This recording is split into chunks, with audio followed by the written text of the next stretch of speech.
उम्र बाबा साहब के मिशन को लगा दी।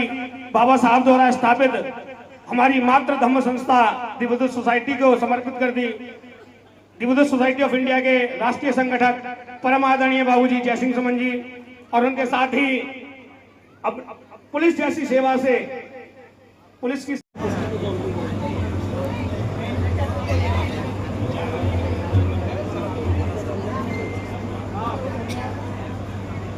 आदरणीय इंद्रजीत सिंह जी बीएसआई से,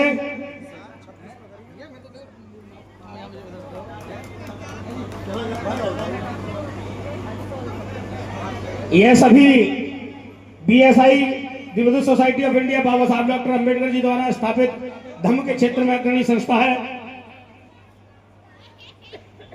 उनके राष्ट्रीय संगठक आदरणीय जय सिंह सुमन जी का बहन सुमन गौतम जी जोरदार तालियों से इन सभी योद्धाओं का स्वागत।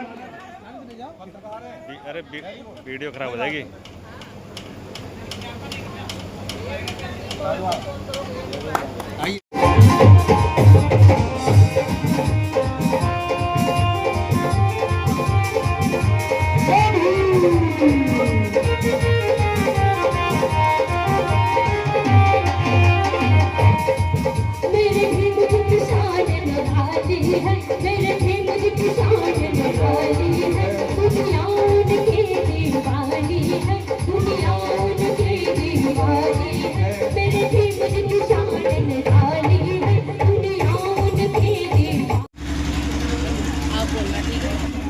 ये जो आपने प्रोग्राम रखा है किस उपलक्ष्य में रखा हुआ है? ये रखा है सर्वप्रथम सभी को जय भीम।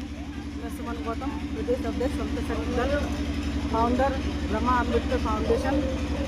आज आप यहाँ पर ये आयोजन देख रहे हैं डॉक्टर भीमराव अम्बेडकर जी की 134वीं जयंती के उपलक्ष्य में यहाँ आज ये कार्यक्रम रखा गया है। जो अम्बेडकर की जयंती 14 अप्रैल को मनाई जाती है, उसके बाद भी एकमात्र डॉक्टर अम्बेडकर ऐसे हैं जिनकी जयंती पूरे महीने मनाई जाती है। तो आज हम यहाँ पर डॉक्टर अम्बेडकर जी की 134वीं जयंती के उपलक्ष्य में हमने यहाँ सांस्कृतिक कार्यक्रम का आयोजन किया है। इसमें देखने को मिला महिलाओं का बहुत सहयोग रहा है। जी, जैसा कि बाबा साहब कहते थे कि किसी भी समाज की या किसी भी देश की उन्नति उससे नापी जाती है कि उसकी महिलाओं ने, उस समाज की महिलाओं ने कितनी तरक्की करी है। तो आज हमारे साथ आप देख सकते हैं महिलाएं, पुरुषों से ज़्यादा महिलाएं थी। तो कहीं ना कहीं महिलाएं हमारी जागरूक हो चुकी हैं कि हमको बाबा साहब ने हमारे लिए क्या किया। आज महिलाएं जान चुकी हैं कि हमारे मसीहा डॉक्टर भीमराव अम्बेडकर जी ने हमको सारे हक अधिकार दिलाए। तो आज आप जो महिला देख रही है जागरूक महिलाएं, इसीलिए हमारे साथ खड़ी हुई हैं। आज ये महिलाओं को क्या संदेश देना चाहती हैं आप अपने जरिए? जी, मैं महिलाओं को संदेश देना चाहती हूँ कि बाबा साहब ने हमारे लिए, आपके लिए अपने 4 बच्चों की कुर्बानियाँ दी हैं, तो कम से कम उनका थोड़ा सा कर्ज चुकाने का काम करें। बाबा साहब डॉक्टर अम्बेडकर ने आपको जानवर से इंसान बना दिया। तो उन महिलाओं को मैं यही संदेश देना चाहती हूँ कि बाबा साहब के विचारों पर चलते हुए शिक्षित बने। जब शिक्षित बनेंगे तो अपने परिवार को भी शिक्षित करेंगे, अपने बच्चों को भी शिक्षित करेंगे। और दूसरी चीज़ ये है कि बाबा साहब चाहते थे कि हमारा भारत बौद्ध में बने।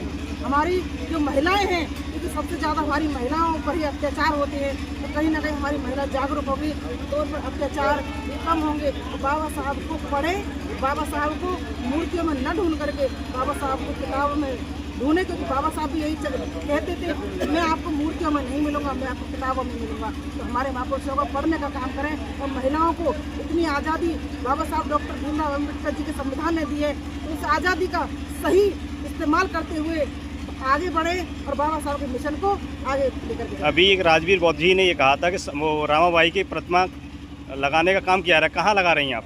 जी, ये जो बाबा साहब की पत्नी थी रमाबाई, उनकी प्रतिमा स्थापित करी जा रही है। कल उसका अनावरण है, वो शांति नगर अम्बेडकर मेमोरियल पुस्तकालय में कल स्थापित करी जा रही है।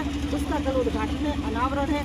तो मैं सभी महिलाओं से यही संदेश देना चाहूँगी जो एकता का संदेश देते हुए माता रमाबाई का त्याग को ध्यान में रखते हुए वहाँ पर उपस्थित हों और माता रमाबाई के अनावरण में शामिल हों। लेकिन माता रमाबाई त्याग की मूर्ति, अगर माता रमाबाई ना होती तो बाबा साहब डॉक्टर अम्बेडकर सही मायने में बाबा साहब नहीं बन पाते। और आज हम महिलाएं खुलकर बोल रही हैं, माइक के सामने बोल रही हैं, हर जगह हम अपना परचम लहरा रही हैं, तो कहीं हम ये काम नहीं कर पाते।